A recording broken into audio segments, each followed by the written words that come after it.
ce qu'elle fait là, c'est qu'elle dit « Je vais vous rendre inéligible tout de suite et je le fais précisément pour vous empêcher de pouvoir être élue présidente de la République. » Si ça n'est pas une décision politique, je ne sais pas ce que c'est.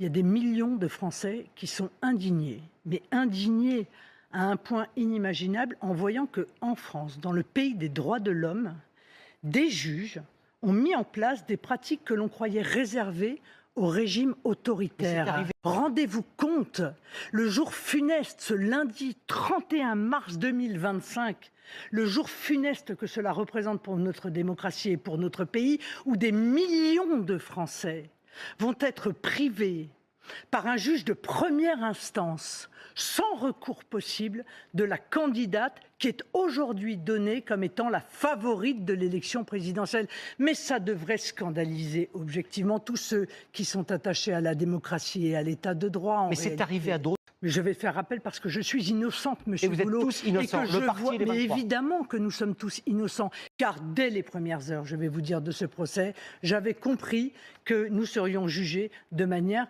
particulièrement partiale. Je ne pensais pas que les magistrats iraient à ce point à l'encontre de notre processus démocratique et s'ingéreraient ainsi dans le choix des Français, parce que soyons bien clairs, je suis éliminé, mais en réalité, ce sont des millions de Français dont la voix est éliminée ce soir au moment où nous nous parlons. Jordan Bardella est un atout formidable pour le mouvement et je le dis depuis longtemps. J'espère que nous n'aurons pas à user de cet atout plutôt qu'il n'est nécessaire. Mais en attendant, je suis combative. Je ne vais pas me laisser éliminer ainsi.